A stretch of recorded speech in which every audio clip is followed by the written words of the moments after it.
Magandang araw po. Minsan ba ay may mga mensahe na hindi nyo maintindihan? May mga narinig ka bang bago at kakaiba at ikaw ay naguguluhan?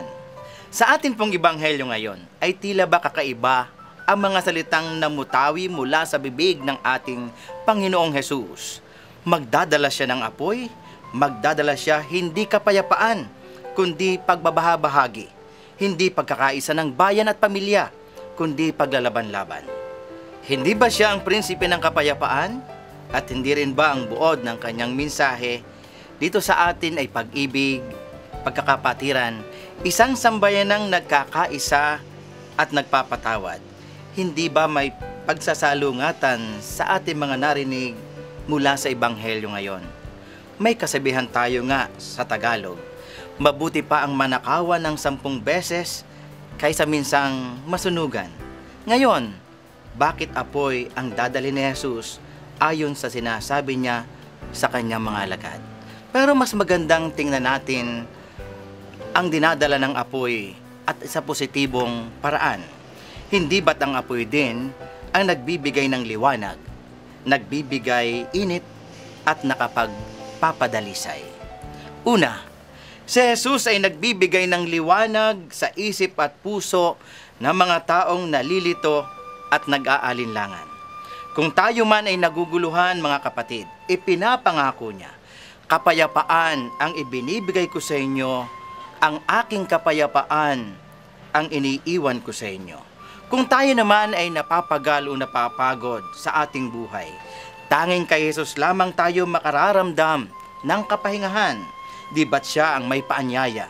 Kayong napapagal ay lumapit sa akin at papagpapahingahin ko kayo.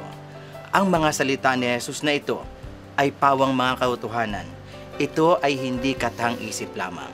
Sa akin pong sariling karanasan at sa mga nagbahagi na rin sa akin ng kanilang mga karanasan, napakahalaga po ang may panahon na makipag-usap kay Jesus sa pamamagitan ng short recollection, meditation, or personal prayer.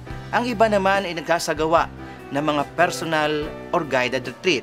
Oo, may termino tayong kailangang mag-unwind, manood ng sine, magpasyal sa mall, socialization sa mga barkada at kaibigan, mag-inom na kalimitan ay hangover lang ang napapala.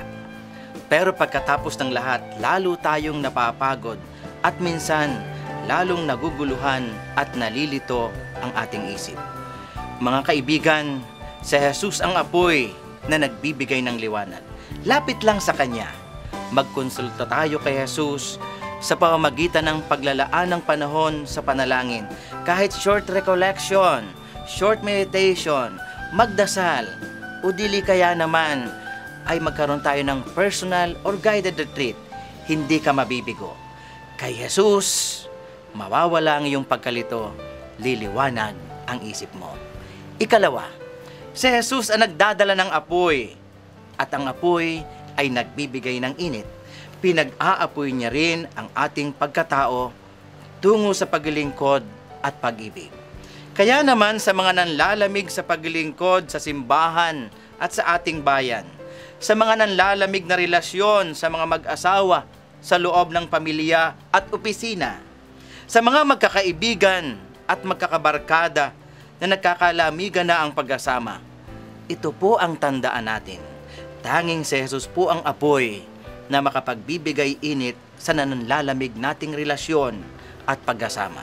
Si Jesus po ay patuloy tayong pinagpapala upang hindi magsawa at manlamig sa pag-asa at pananampalataya sa Diyos Ama. Ikatlo, si Jesus ay nakapagpapadalisay ng ating buong pagkatao. Pinapawi niya ang masama nating mga kalooban, kaisipan at mga hangarin sa buhay. Tinuturuan niya rin tayong maghangad ng mga mabubuting bagay at na makapagpapalapit sa atin sa Kanya at makakapagpalapit sa atin sa ating kapwa.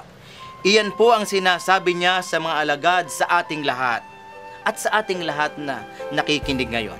Kapag hindi natin siya pinapasok sa ating buhay, at kapag binaliwala natin si Jesus, magkakahati-hati, maglalaban-laban ang mga pamilya at bayan. Iba na ang apoy nating pupuntahan.